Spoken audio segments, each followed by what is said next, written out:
Bonjour, je suis ravie de vous retrouver pour une nouvelle vidéo sur le yoga.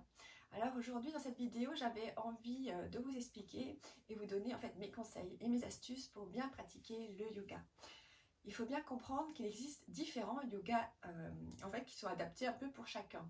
Parce on peut très bien avoir envie d'avoir un yoga qui est vraiment très physique, comme d'avoir des yogas qui vont être vraiment dans la lenteur, dans la prise de conscience de son corps, dans l'écoute de ce qui se passe et également dans le relâchement. Donc en fait, il ne faut pas hésiter lorsqu'on souhaite pratiquer le yoga d'aller tester déjà différents yogas pour voir lequel est adapté selon son envie, ce qu'on a envie vraiment de pratiquer. Parce qu'en fait, je dis ça parce que j'entends souvent des élèves qui ont un jour tenté un yoga et qui ont finalement n'ont pas continué parce que ils n'aimaient pas du tout le yoga qu'ils venaient de tester, ne sachant pas il existe plein de yoga. Donc c'est pour ça que vraiment je vous conseille d'aller tester donc plusieurs types de yoga, mais également plusieurs professeurs différents. Parce qu'on a tous eu nos propres formations, notre propre cheminement, nos expériences, et donc puis après on a notre personnalité aussi. Et donc chaque cours va être différent suivant le professeur avec lequel on va pratiquer. Donc il ne faut surtout pas hésiter à aller tester plusieurs cours et plusieurs professeurs différents pour trouver celui qui vous convient pour vous, avec lequel vous vous sentez bien pour la pratique.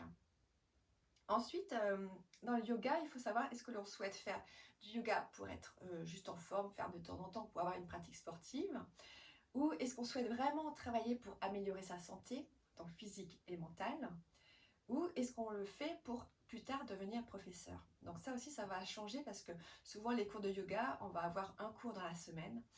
Mais vraiment, si on recherche à aller plus loin, à avoir une vraie pratique sportive, je conseille quand même de faire au minimum 2 séances par semaine. Si on souhaite aller encore plus loin dans sa recherche spirituelle, dans un changement de vie, pour être encore mieux dans son corps, dans son esprit, et peut-être pourquoi pas devenir plus tard professeur, c'est vraiment de pratiquer tous les jours. Et donc dans cet objectif-là, moi, mon envie, c'est vraiment de vous aider à aller plus loin, à forcément améliorer votre santé, parce que c'est très important de prendre soin de soi. Et pour ça, il faut une pratique quand même régulière, une pratique journalière. Donc vous avez déjà 2-3 vidéos de yoga que j'ai filmées il y a quelques années, lorsque j'étais encore plutôt élève.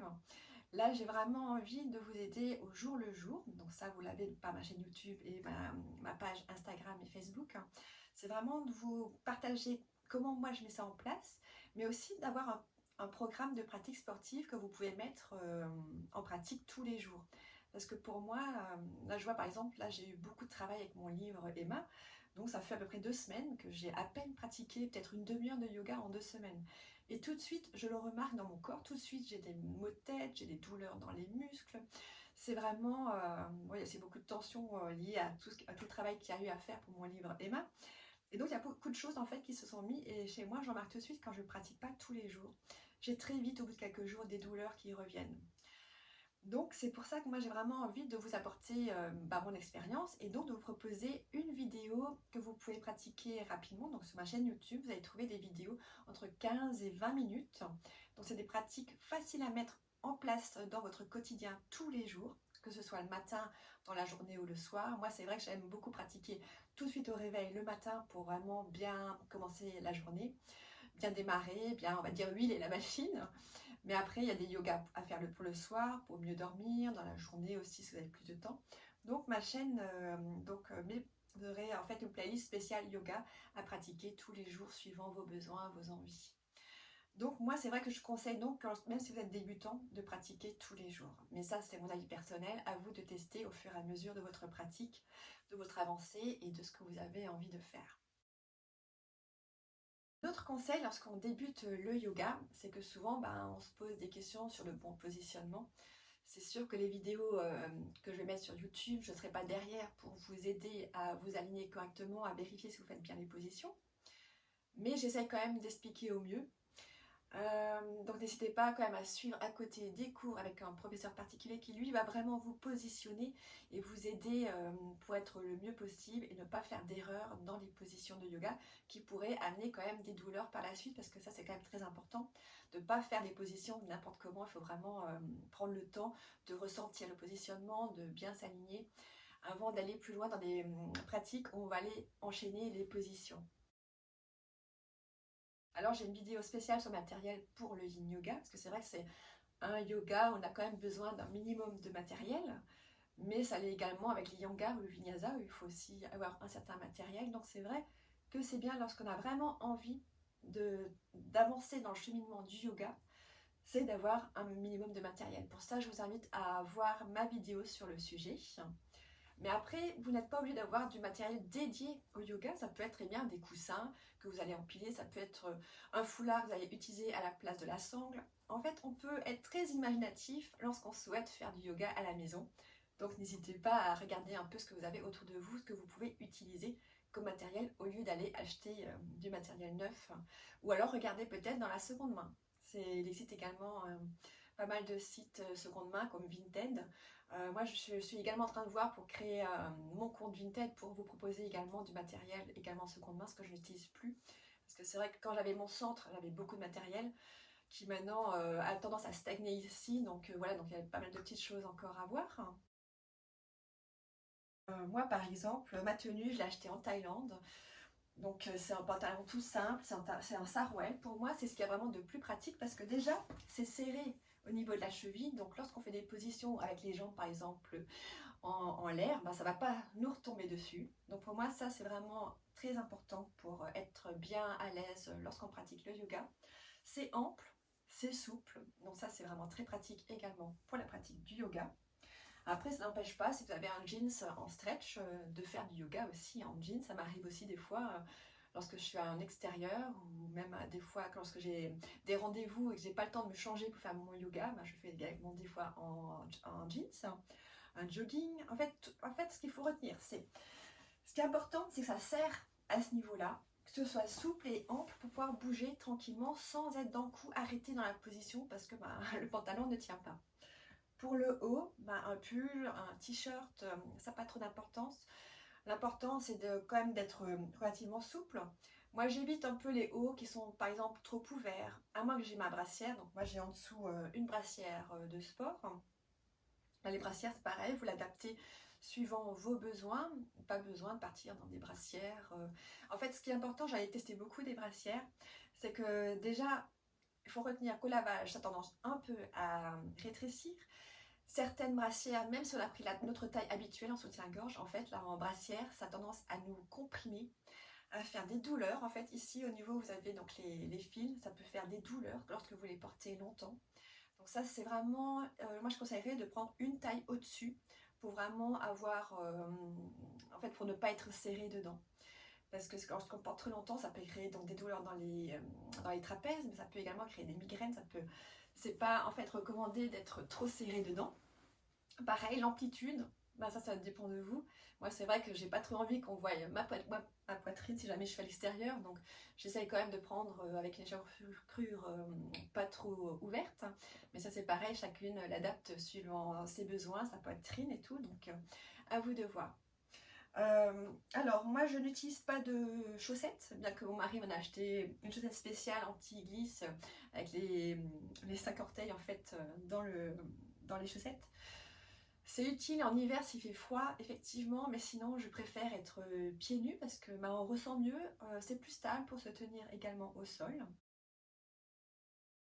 De yoga, vous pouvez très bien faire sur un tapis personnel à la maison, il n'y a aucun souci. Il faut juste vérifier quand même que ce ne soit pas des tapis où vous glissez de trop. Après, il y a les tapis spécifiques pour la pratique du yoga. Donc là, c'est un tapis que j'ai acheté chez Shin Mudra qui est en matière recyclée. Donc c'est un tapis écologique. Maintenant, il existe. Alors, mon préféré, c'est le tapis en coton. Par contre, ma fille me l'a sali, donc je ne peux plus pratiquer dessus. En fait, pour faire les vidéos, c'est pas très joli parce qu'il y a des taches partout. Mais je préfère celui en coton. C'est vraiment, il est anti-glisse également chez Shin Mudra. Alors, ils sont en rupture de stock parce que ça fait un moment que j'attends pour pouvoir m'en racheter un. Après, c'est vrai qu'il existe plein de tapis différents. À vous de voir, est-ce que vous voulez un écologique ou non. Bien sûr, je vais vous conseiller de prendre plutôt un écologique. Maintenant, d'ailleurs, Shin Mudra sort. Alors, je ne suis pas sponsorisée, hein, je préfère le préciser. Mais Shin Mudra, en fait, là, ils vont sortir un tapis qui est entièrement en matière, en fibre végétale et qui est compostable. Donc, celui-là, elle a vraiment très bien. Le seul bémol est qu'au niveau de l'épaisseur, ça aussi, c'est important. Il n'est pas très épais. Et moi, c'est vrai que comme je suis mince, j'ai des os qui ont tendance aussi à sortir. Et donc quand on est mince, en fait, les tapis, s'ils sont trop fins, ben, suivant les positions, on peut avoir mal. Donc c'est vrai que moi j'aime bien avoir une certaine épaisseur. Bien sûr, je ne vais pas conseiller des tapis trop épais, comme par exemple ceux de Decathlon qui sont épais comme ça. C'est vrai qu'on est vraiment bien dedans, mais pour la pratique du yoga, je ne recommande pas du tout parce que c'est pas du tout stable. Donc à moins que vous fassiez du yin yoga, où là effectivement faire sur un tapis moelleux, c'est intéressant. Mais c'est pareil, c'est à adapter suivant les positions, suivant le style de yoga que vous allez pratiquer, parce que l'important est d'être stable et de ne pas glisser sur son tapis. Après, il y a aussi de très beaux tapis qu'on voit en ce moment un peu partout, qui sont en liège. Ils sont superbes. Par contre, si vous avez déjà pris en main, ils sont très lourds. Alors si, comme moi, vous aimez voyager, vous aimez faire du yoga également à l'extérieur, c'est pas du tout pratique parce que bah, quand on marche beaucoup, bah, ça pèse. Alors je sais pas, moi je sais que quand je voyage, je suis souvent en sac à dos. Souvent, on marche beaucoup. Donc le poids, c'est important de vraiment limiter au maximum le poids parce qu'au bout d'un moment, bah, forcément, ça fait mal au dos. Donc c'est pas très recommandé pour sa santé. Donc voilà, pareil, donc à adapter par rapport à tous ces points-là. Actuellement, lorsqu'on regarde Instagram, on voit des femmes qui font des poses magnifiques, qui sont hyper souples. On rêve toutes d'arriver à un niveau pareil. Alors, je tiens quand même à préciser qu'on n'est pas tous faits de la même manière. Donc, même si on rêve un jour de faire le grand écart au sol, moi je sais que j'ai quand même fait 25 ans de danse. J'ai commencé par la danse classique, le hip-hop, la danse moderne jazz. J'ai fait vraiment plein de yoga différents. Et j'ai pourtant jamais touché le sol. Donc, il faut bien comprendre qu'on est vraiment tous différents. On peut, bien sûr, bah, on a envie d'arriver à un tel niveau de souplesse. Et du coup, on est frustré, on n'est pas bien, on a des fois envie d'arrêter parce qu'on se dit bon, on n'y arrivera jamais. Mais je trouve ça assez dommage parce qu'en fait, on a, il faut bien comprendre qu'en fait, on est tous faits différemment, on a tous des muscles différents, des articulations qui sont faites différemment, des tendons qui ont une élasticité différente. Donc quand on commence à la pratique du yoga, il faut bien comprendre que déjà, on est donc tous uniques, on doit avancer tous à son propre rythme, parce qu'on n'a pas tous les mêmes possibilités. Donc il ne faut pas se juger en fait. Il faut vraiment réussir à être le plus neutre possible, à se dire, ben, on fait le yoga pour notre santé, pour être en forme, pour retrouver de la souplesse, retrouver également du muscle, parce que ben, le yoga c'est un sport aussi. Euh, donc c'est vraiment, il faut vraiment mettre de côté tout ce côté-là à vouloir être comme les autres, à vouloir réussir à faire la même chose que les autres. Il faut vraiment prendre le temps de s'écouter, de faire les positions en accord avec soi-même et avancer à son propre rythme. Bien sûr, il y aura des moments où on va vraiment bien avancer, puis il y aura des moments où on va stagner. Mais c'est pas pour autant qu'il faut arrêter ou être désespéré. Ça va revenir, il faut avancer à son rythme, quitte à changer de pratique de yoga, à changer de rythme, à changer de professeur, à changer. Il faut vraiment trouver toujours en fait quelque chose qui soit attrayant dans sa pratique, qui nous apporte du bien-être et où vraiment on pratique avec plaisir. Et ça c'est vraiment très très important. Donc voilà, ça je tenais aussi vraiment à ce que vous le sachiez parce que j'entends malheureusement beaucoup de gens qui sont, je vais dire presque dépités en fait parce qu'ils n'arrivent pas à faire ces poses-là. Mais il faut pas. Il faut savoir qu'aussi le yoga c'est quelque chose qu'on va pratiquer dans le temps et qu'on va avancer sur des années. C'est une pratique qui se fait sur toute sa vie, je dirais même, parce qu'on apprend tous les jours. Même si on a 10 ans de pratique derrière, même si on vient de faire une formation de professeur de yoga, il faut pratiquer, pratiquer, pratiquer, apprendre, apprendre, apprendre. Voilà. Alors, je vais juste faire un point sur les cours que ce soit donc en vidéo, en ligne, en collectif, en individuel. Il n'y a pas un qui est mieux que l'autre. C'est sûr, individuel, vous allez avoir un professeur qui est là rien que pour vous. C'est sûr, c'est le top. Maintenant, faire un cours collectif, c'est très bien aussi parce que le professeur est là, il va vous aider, il va également vous corriger. Mais il y a également l'énergie du groupe. Donc souvent quand on est en groupe, on va des fois aller plus loin que ce qu'on pensait pouvoir aller. Donc c'est intéressant aussi. Les cours en ligne, bah, actuellement avec ce qui se passe, c'est vrai que les cours en ligne c'est pratique, mais même pour tout le temps, parce que bah, on peut pratiquer son cours sans avoir à se déplacer. On peut le faire de chez soi, tranquillement. On a également le visuel, le professeur qui peut nous corriger, parce que moi j'utilise par exemple l'application Zoom, dont je vous vois. Si, bien sûr, si vous le souhaitez, vous pouvez aussi éteindre votre caméra, mais c'est quand même mieux d'avoir la caméra allumée pour que je puisse vous corriger. Après les cours en vidéo, bah là vous êtes tout seul chez vous, vous regardez une vidéo, c'est pratique, vous pouvez vraiment pratiquer à n'importe quel moment de la journée ou de la nuit, selon vos envies, vous pensez à votre propre rythme. Donc je dirais les 4 cours sont intéressants, ça peut être bien de mixer les 4, donc ça c'est bien sûr à adapter pour chacun selon vos possibilités et vos envies.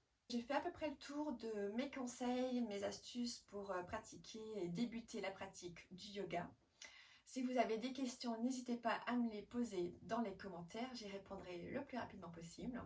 Si vous avez aimé cette vidéo, ou même si vous aimez en règle générale mes vidéos, pensez à vous abonner et cliquez sur la petite cloche pour recevoir une notification lorsque je poste une nouvelle vidéo. Likez, c'est important. Commentez, surtout mettez des commentaires parce qu'en fait, peu importe le réseau, les commentaires c'est ce qui va être pris en compte par les algorithmes et ce qui va me permettre de faire ressortir ma vidéo. Et plus mes vidéos sont ressorties, et plus je peux aider et faire connaître mes vidéos à tout le monde. Donc merci à vous tous. N'hésitez pas également à me retrouver sur ma chaîne Instagram parce que là je propose un peu ma vie de tous les jours. Je vous montre vraiment ma pratique, que ce soit dans le yoga, dans l'ayurvédique, dans la cuisine saine. En fait, je vous montre vraiment mon cadre de vie, comment j'avance moi-même sur mon cheminement. Et donc, ça peut être une source d'inspiration et des idées pour vous également pour avancer dans votre propre cheminement. Voilà, écoutez, je vous souhaite de passer une très belle journée. On se retrouve bientôt pour de nouvelles vidéos. Bisous, bye bye.